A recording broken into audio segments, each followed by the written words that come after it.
welcome back to my channel. Hope everybody's good. It's LaKay here. It's kind of awkward, but no, we finna hop right into it though.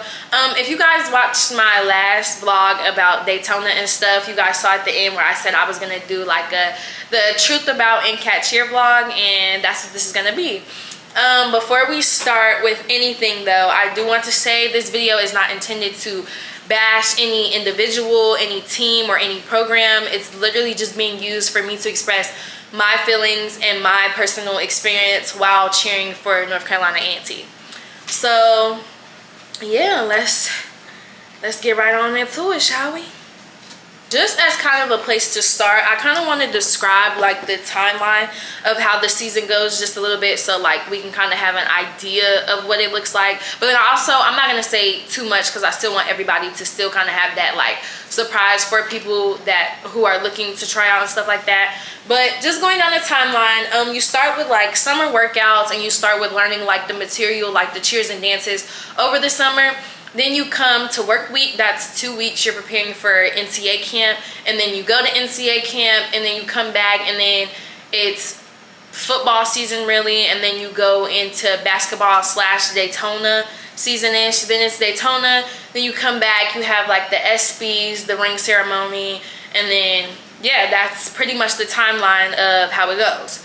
So just to kind of get into my experience and just my like point of view of everything, I think I'm gonna kind of go up the leaderboard a little bit. I'm gonna start with like my regular teammates, the regular team, touch on the captains, and then touch on the coaches and things of that nature. Just talking about my experience, I'm just gonna address the kind of elephant in the room, because if you know me or if you follow my cheer journey, then you've probably like heard things here and there. I just want to clarify, I am not cheering for the 2025-26 season with NCAT cheer. I think just overall my experience with the program and with like my year on the team, I just had a lot more bad experience than I had good, and they kind of outweighed each other. It's just one of those things, like I'm gonna put myself first, and if I just feel like a program isn't benefiting me in more ways than it's, I don't want to say destroying me, but more ways than it's doing bad to me, then I don't think like it serves a purpose anymore. So just kind of getting into the team dynamic and aspect of things. The team was split into two. I'm gonna keep everything like as transparent as possible. The team was split into two. To me, it was the side that myself was on, like the side that I was on. It was like more so of like your competitive cheerleaders, your kind of like control the scene kind of crowd, like kind of like they're gonna give you their opinion when they want to give you their opinion.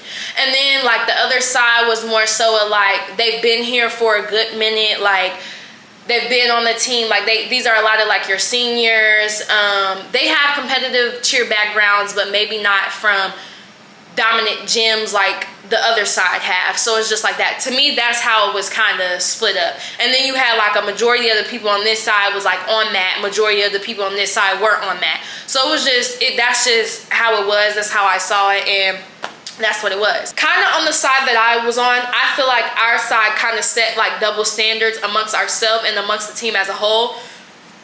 We had people where like they could give constructive criticism, but they couldn't take it. Or like we had those people where they could tell you what to do and what to fix, but you knew not to go tell them, or you knew to fix your delivery. I think that's something I had a problem with too.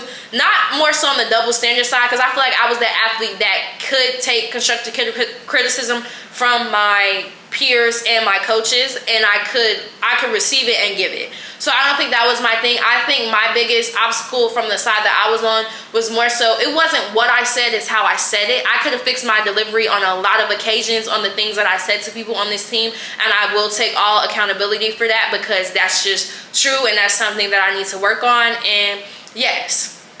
And then the other side, I think it was more so of a misery wanted company kind of thing. I feel like that side was, just like I said, it was filled with more so of the people who didn't make Matt. And I don't think it was a sense of jealousy. To me, it was just more so you weren't getting the the cheer story that you wanted, so you kind of wanted people to see your point of view. But the way it was went about, it was, to me, I don't necessarily agree with it. Like, there was a lot of talks had behind the scenes with people who were on that, and then it was like they would come back and bring kind of that energy to the mat, and it was just like, it all could have just been left alone. I feel like, again, if a lot of people said more things with their chest and they said less things behind the scenes and to their friends, and they just addressed issues head on with people that they had those issues with, a lot of things, a lot of events, a lot of situations, a lot of arguments on this team could have been avoided if people just said things with their chest. Point blank, period. You just gotta, you're like, we're all in that point of life where you start having to be an advocate for yourself. There's nobody else that's gonna do that.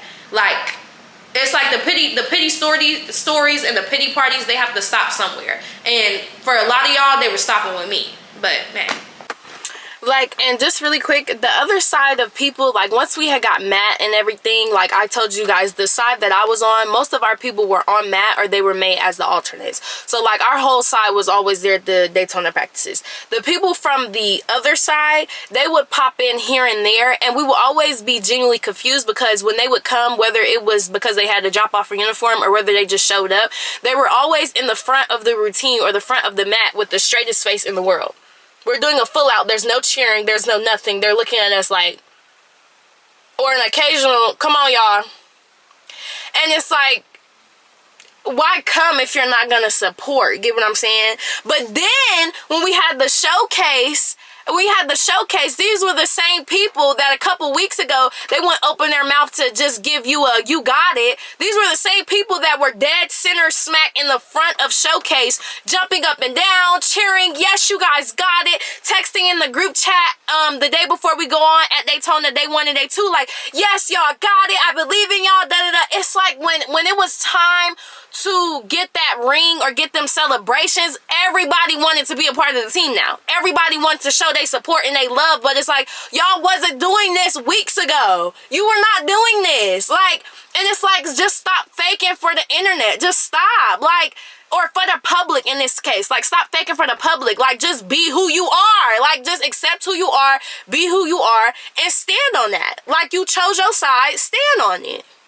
So just looking at like the whole like team dynamic, of course, just starting off, there was already an established like difference between a vet and a rookie. I want to make it clear, there was no hazing. Well, my year there wasn't any hazing. I just want to make that clear. There wasn't any hazing or anything like that. Let me go ahead and establish that. But like there was in the beginning, there was a big difference between a rookie and a vet, and I feel like a lot of people made that their job to make sure that us as rookies knew that, whether it was coaches, other vets, like that was established from the beginning, that you were not the same of importance as a vet. I feel like during sideline, this was kind of exercise, because as rookies we're coming in and we don't know the material, like the cheers and the dances, so we're kind of depending on those vets to like kind of teach us, you know, be our like big brothers, big sisters, and kind of help us like learn the material a little better. So I feel like definitely during the beginning of sideline during football season, it was definitely, I feel like the goal of many vets was to establish that dominance. Like, I'm a vet, you're a rookie, do as such. Like, for instance, we had a thing called rookie duties. It would be like stuff like rookies have to get the signs, rookies have to get the water carts. Okay, I'm actually editing the vlog right now, and as I'm editing, I'm just gonna be popping in and clarifying some things. But I had just talked about like rookie duties. I also forgot to mention that they have made a whole Google Doc. Like, the coach had literally made a whole Google Doc to establish like the days that rookies would get the water cart. Like, that's how serious and that's how bad rookie duties got. Like, because I would say like we tried, I'm not gonna say that we tried not to participate in them, but we kind of peeped that they was bogus. So it was like, girl, we was kind of slacking off and not trying to do that. They literally made a whole Google Doc, and you had a partner. Your rookie partner would bring the cart out, and then you would bring the cart back in. Like, that's how serious this rookie duty stuff got. Like, they made a whole Google Doc about what days people was gonna get the water cart. Anyway, continue. Like, rookies would have to like do little like duties like that to me, I already didn't really agree with that. And the only reason why I'm gonna say I don't, because for instance, say I'm a vet, it would be certain times where this was the bag of signs and it's right here, and keep in mind all the rookies are halfway down the track, and oh, a rookie better come get this sign because I'm not getting it. It's like you're standing right beside it when you can't pick up the bag. It was like that. I didn't really see the purpose of rookie duties. It wasn't teaching you responsibility. All to me that it was giving is that you were playing a role that you were assigned. And it's like, I didn't sign up to be nobody yes man. I didn't sign up to be nobody puppy. So it was like, that was kind of weird. And while I'm on that topic, I feel like if you wanted to have success on this team with coaches, with both sides of how the team was split up, you had to be a yes man, you had to be a people pleaser, and you had to know when to play your role and how to play it. And you also had to accept the fact that people were going to try to humble you, and you had to be humbled. Like, you had to accept that. And those are just things that I'm never gonna be. Like, I'm never gonna just kiss somebody's tail because you're telling me that's what I should do in order if I want such and such to like me, or if I want to have a career here. I'm sorry, but my pride and my dignity and being true to myself is way bigger than any program. I was like, towards the beginning, I had my 2 occasions with somebody where, well, just focusing on one occasion, I had my one occasion with a vet. Again, I'm not gonna mention any names or throw anybody under the bus or anything like that, but I had my little situation with a vet at one of the games. It was the Central game, actually, and it was just one of the times where I had to establish, like, very early on that just because I was a rookie in y'all book, I was still a person in mine, so you were gonna treat me as such. And if you want to respect, you were gonna give me the same thing, point blank, period. And I established that very early on, and I feel like some people kind of caught on to it, and some people, they were gonna later learn down the line, and that's what was happening. Okay, going into a little bit further depth about this part, the vet and I had gotten into it because the signs were sitting right there on the floor and we were getting ready to go, and she was telling myself and another one of my rookie sibs, she was like, why are y'all standing right there? Just pick up the signs. Like it was very aggressive. It was very like in your face, and I said something back to her, and I let her know I'm gonna pick up the signs when I please, and watch how you're talking to me. And my exact words to her were, don't let this uniform fool you, because it's like it felt like we were forgetting the fact that cheer was not our entire life. Like, we had to take off this uniform at some point in time, and then we had to go back to being regular people with regular lives. So it was on some like don't let, just because you got an authoritative title behind your name, or just because we got these uniforms on, that don't let that boost your ego. Get what I'm saying? Like, let's keep it cute. Let's keep it cute. I also want to say with this particular vet that was involved in this situation with me, she had been on my back from the beginning, like little smart comments here and there, like whether it was about the way I shook or the way I tumbled. It was little smart comments here and there that it was only necessary. Like, it's like I peeped them, and then like some of my other rookie sibs peeped them, because there was a time like where I landed a standing tuck, like I landed it kind of sloppy, and she was like, well, y'all need to make sure y'all not landing like this, da da da. And one of my rookie sibs was like, well, who is y'all? Because only one person landed like that. And it was never addressed. So it was always like stuff done in the shadows, and then when you brought it to light, people would act crazy, like, or act like they just never did anything. And it was like how this vet acted in school and at cheer was 2 different people. Like, in school, she was involved in like organizations, and keep in mind, she's like a junior pushing a senior. She was involved in organizations. To the public, she presented herself as the, you know, like a girl's girl. Like, yes, I'm just all here for fun and games. Like, I have my sister's back. And then you get to cheer, and it's like, you're like this stuck up, can't tell you what to do. Like, you come in sad or mad every day. And it's like, just looking at her, like, she did all of this just to end up quitting halfway through the season. And it was, she said, I don't know, like, she said it was over, like, stuff outside of cheer and stuff that she was going through, da-da-da-da-da. But it was just like, girl, you did all of this, and you started all of this with so many people just for you to end up quitting, like, almost 2 months away from Daytona. So it was like, Y'all get what I'm saying when I say, like, misery wants company and you was mad because nobody was joining you in it? Like, whatever you had going on in your life, it was causing you not to like yourself or whatever you had going on, and you wanted other people to feel the same way about themselves. And it's like, girl, I'm not joining you in your misery. So once you realized that nobody was paying attention to you and the team kept progressing along, that's when you realized that it was time for you to get up out of there because nobody was paying you any attention. You got the attention from the people last year because I know about that story, but you got the attention from the people last year and you thought I was gonna kiss your ass, but I wasn't. So it's like, you got up out of there. You got up out of there. Now really quick, let's get into captains. So on the team, we had 3 captains. I'm gonna touch on every single one. I feel like one, she was your idea of a captain. She had the leadership for it. She had the skills for it. She had the mindset for it. She had the communication for it. Like, she was just your overall all-American athlete. Like, she was great in every part of the routine she was in, from sideline to basketball. Like, she was your ideology of a captain. She was NCAT cheer, like, to me. That's what a captain should be. Moving on to the second person, I feel like she was one of those people that she was only a captain when it came time to be authoritative. She was only loud with her communication if it was telling you what time you needed to be somewhere, what you needed to wear, or if it was relaying a message from a coach. That was the only time, to me, she was prominent or she was a leader.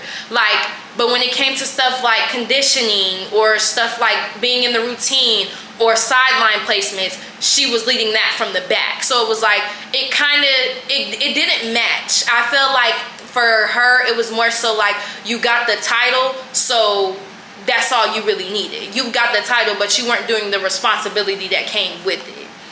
And then your third captain, she was very vocal and she was very active in the beginning.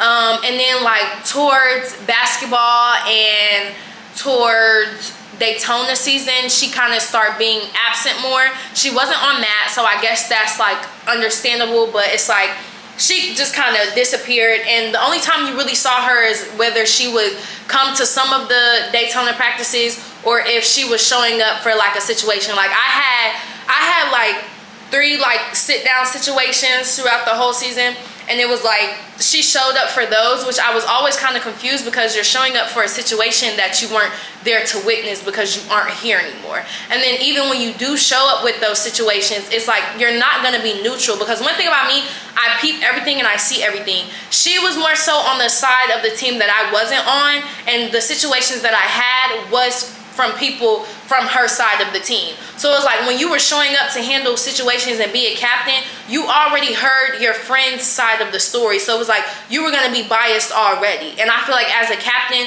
your number one goal and your number one job is to be neutral in any situation, because that's what a leader does, and she did not do that. I feel like the other 2, yeah, they had their ups and downs, but the other 2, when it came time to put that leader cap on in situations like these and be neutral, they knew how to do that. She could not do that to save her life, and she thought she was hiding it, but you just got to pick somebody else to play with, because I wasn't that dumb. But that is what it was with the whole captain situation. And yeah, so more of the story, I only had 1. Okay, so when I keep talking about the sides of the team, like, y'all have to remember that and, like, realize how important that was. I got into it well, not into it, but I had 3 situations, and they all came from the same side, from the same friend group. It's like, I looked at it as, like, y'all were all lining up to, like, put something in place for me, and I was not going for it. I would say my piece, and I would end the situation, but it's just so crazy how I was literally going back and forth with girls who are legally old enough to drink. And these are y'all words, and I just came out of high school. But meanwhile, y'all are still going back and forth with me, still starting with me, and it's just like I was just so confused. Like, I was just so confused because y'all say y'all not pressed, but then, like, you having temper tantrums here and there. Like, it's like, girl, what are we talking about? Continuing with the, like, leadership board or whatever, now we're going to talk about coaches. So to the public eye, we had 3, but privately we had none. But just breaking that down a little bit, like, okay, so we know we have a male coach, and then we know we had 2 female coaches. So it was like the 2 female coaches, they would come sometimes and then they would not come sometimes, and it was like it was to my understanding that they don't get paid to be here. So it was kind of established that this was something like voluntary, which I'm not gonna hold them like accountable for it, because it's like, okay, I kind of understand your position now, because girl, I wouldn't be showing up either if I wasn't getting paid for it. But it's like, I feel like they were more so there as kind of like support and just a person you could like talk to or lean on. So it was more so, their job was more so to be that, like, just like I said, that person that you could talk to or lean on when it came to like the whole cheer thing. So now just focusing on the head coach or the man in charge. When it comes to his account, it more so lacked leadership and discipline. I don't want to say that we didn't have a coach, but we didn't have a coach. To me, we had a cheer director. Like when it came to handling finances, paperwork, like show times, news appearances, he was great at that. But when it came to stuff like the cheer side of it, like creating routines, skills, giving out constructive criticism, he was nowhere to be found. Just kind of going into like some examples about like when I'm saying like there's an absence of leadership and discipline on his behalf. Like, for instance, like we had, like there was sometimes during football season when we were starting Daytona stuff, there were people that were like, oh yeah, I'm battling this or da-da-da outside of this. I need like a 2 or 3 week break. And then it was like, okay, so that break would go, like that person would get these breaks like over and over and over, and it's like we're trying to create a routine, and it's like that person's not here. It would be times where the person's time break is over and he don't even know where the person's at, but the person is still able to be on the team. During Daytona, we have people showing up hours late, and when I say hours late, I'm talking about an hour and a half late to practice, no explanation, no conditioning, like, and it's just like, it kind of became like people was doing what they wanted to do, and there was nobody saying anything. Like, yes, he would complain, and it would just be like, yeah, it need to be fixed, or da-da-da, and it was like, yeah, we are gonna bring conditioning back, because we used to condition during sideline, but it's like, the conditioning was so fake. Like, you would have to do a stadium or something, like, and that would be it. That would be all. Like, who's not just gonna take the conditioning, do the conditioning, and then go and do the same thing that they did? Like, it was no discipline. Like, it was no discipline at all. Like, you have people disappearing for weeks, people getting to practices hours late, people telling you that they not gonna be at practice because they got to go here, there, all the way around the world. Like, it's like there was no discipline. It's not me bashing anybody. It's just calling a spade and what it was. And it's just like, he got in interviews and he was saying like his whole thing was keeping us humble after the program received like back-to-back wins at NCAT, and that was his whole thing, was keeping us humble. And it's like, I found that so funny, because you're keeping us humble by not giving credit where credit is due. That's the only part where I find that kind of confusing, because it's like, you have athletes, like our Daytona routine for this year, for the 2025 season, was made by athletes. We had a choreographer come in and he constructed a routine, and it was just something that us as athletes, we didn't really like. People's stunts were on the left side and they were starting on the right side. People were crossing the middle, and we had people doing that throughout the entire routine, and it was just like, no. So after we got that, like there were specific individuals who put in more time and more work to reconstruct that routine, and the head coach that you guys see on all of these interviews, not the person who reconstructed that routine. It was solely athletes. The people who came up with that elite stunt, solely athletes. The people who like constructed like where everybody went, the people that did the cleaning, the helping, solely athletes. If he did give his input, it was going off of somebody else. Like, anytime your stunt will fall, the first thing he would ask you is, what do you feel? And he's asking that because he can't tell you to save his life what you did wrong or what somebody else did wrong. So it was kind of like he was waiting for other athletes to give their opinions, and then he would piggyback off of that sometimes. And I feel like the team needed somebody to set in stone, like, hey, you're doing this right, you're doing this wrong, because that would have cut out a lot of the feud and a lot of the pettiness that I think the team had if we didn't have to coach ourselves. Because at the end of the day, we're all peers, and coaching one another is only going to get so far before it starts getting misconstrued. So I feel like that was definitely the biggest error that I think that when it comes to the coaching aspect, I think that was definitely the biggest error that it faced, was just there was none. There was no discipline, there was no leadership. Like, it was just, I think people started doing their own thing when it came to the whole cheer side and the whole, like people would show up to practice an hour and 30 minutes late with no repercussions.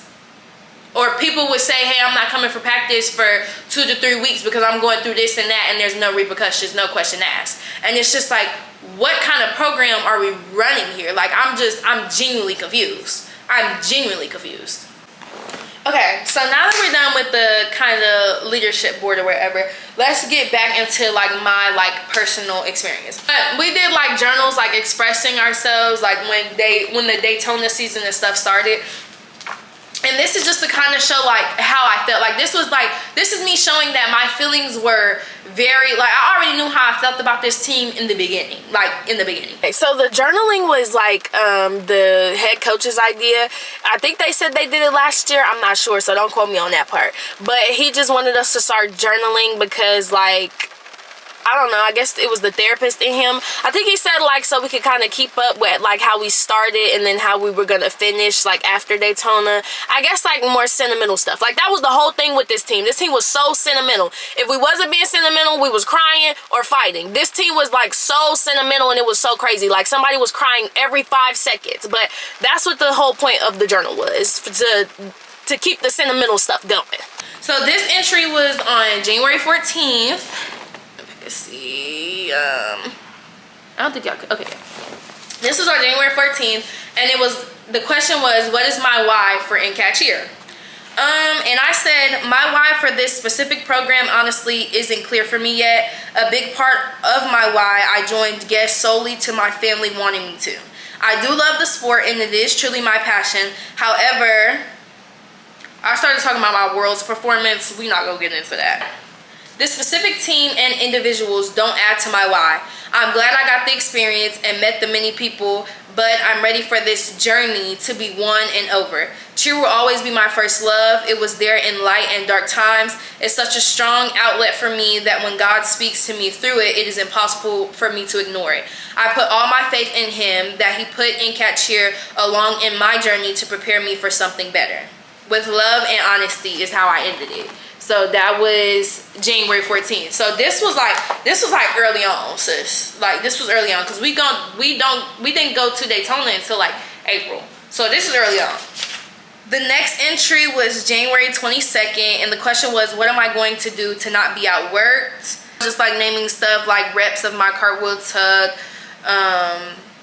changing my mindset to a I get to do this kind of mindset. Like, I feel like these journal entries was me convincing myself that I wanted to do this. Like, I wanted to be here, that it wasn't that bad. Like, no, like, I wanted to be here. I said I'm going to continue to remain the teammate that gets more constructive criticism than positive feedback. I said it's my role to be available for teammates to vent to me, taking every blow while lifting up others, never showing fear or emotion because I have to be the okay factor. I've never been outworked, and it won't start here. And that's how I ended that one. This part, I think I was mostly saying, like, as a teammate, when I was expressing early on that I wasn't returning, because I had already let my teammates know this. Like, I was like, I'm not coming back next year.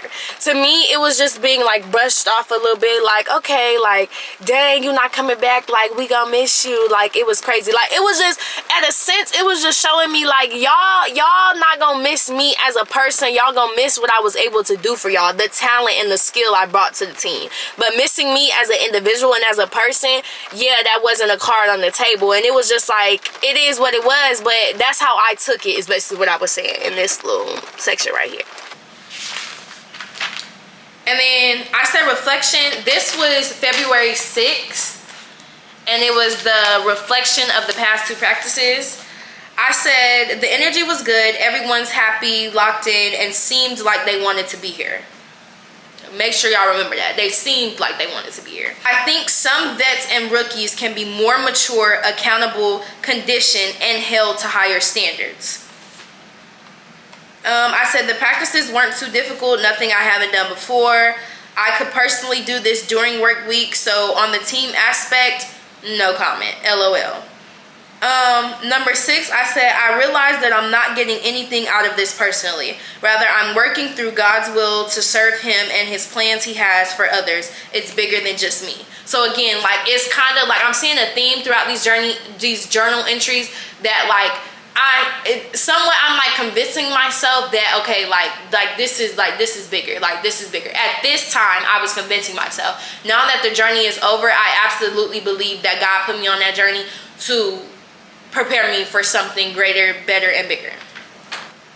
Okay, March 7th was a reflect on this week. I don't know if we had a performance or just like a hard practice this week, but that was March 7th. I said, I'm proud of showing up in my stamina this week. When I thought I couldn't do it, my body showed me I can and more. This was me saying like I need to better my jumps and stuff. My mat talk was good. I said my stunt is becoming less scary, kind of. I still don't 100% trust my group, but I do have all faith in God. What is for me shall be for me. I've accepted the responsibility of keeping my stunt up, but will sincerely miss the possibility of having fun. Sometimes my work is bigger than me and is used to help uplift others, literally. In this journey, I'm not mad or have regrets. I'm just exhausted. So touching on this really quick, when I say that I lost like all the fun, like I had been on teams before, like, and if you cheer, you know there's always certain groups where there's gonna be like 1 or 2 individuals placed in that group because the coaches know you're gonna get it done. And in this particular group, I was one of those people that you're in this group because we know you're gonna get it done. And it was like, just looking back on it, my group had been the same 3 people on the bottom all season.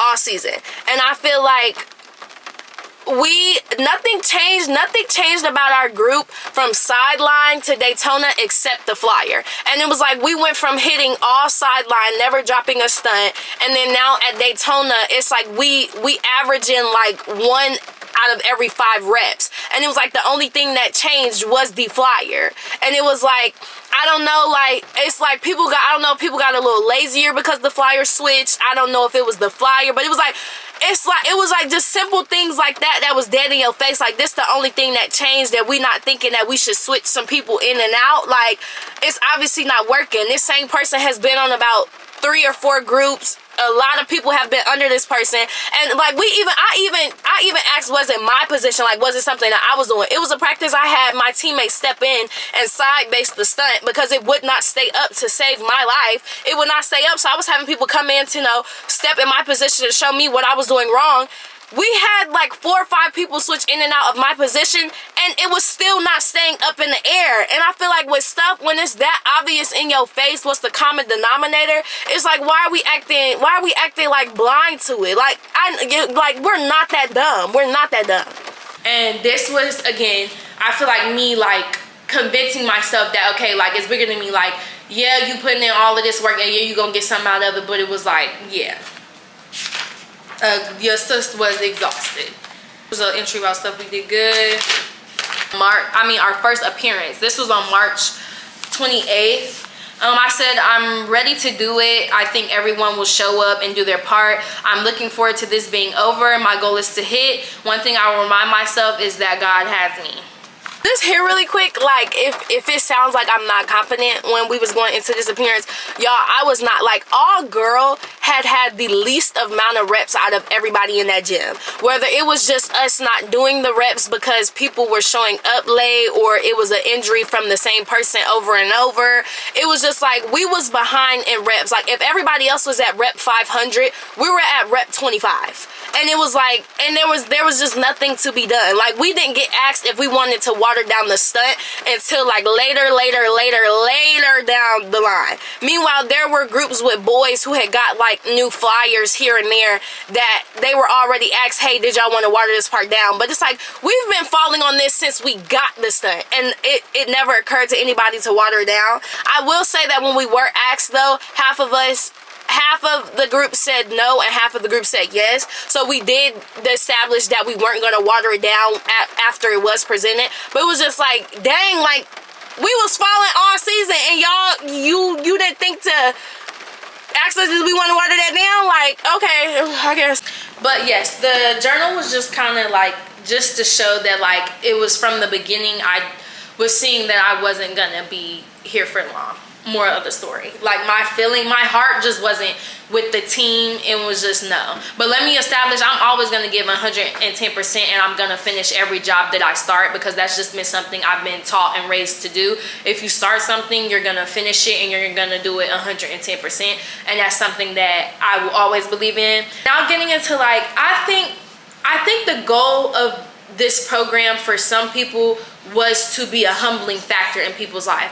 I felt like if you didn't have a sad story, if you didn't need to be built up, or if you didn't need a name, this team was not for you.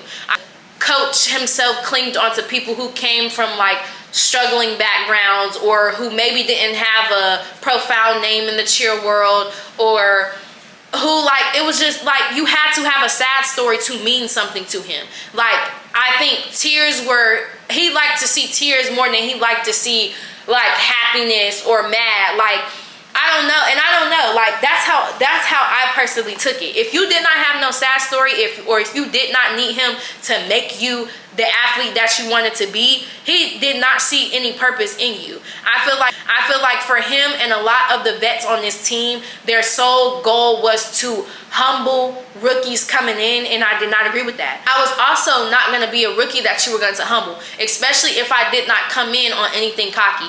Like, you had people that came in as world champs, 2-time world champs at that, and it's just like nobody came in cocky about any of that. We didn't use none of that to get us along. We didn't mention none of that unless somebody brought it up or it was relevant in a conversation. Like, it's not like we weren't just walking around with world champ medals and world champ rings on. No.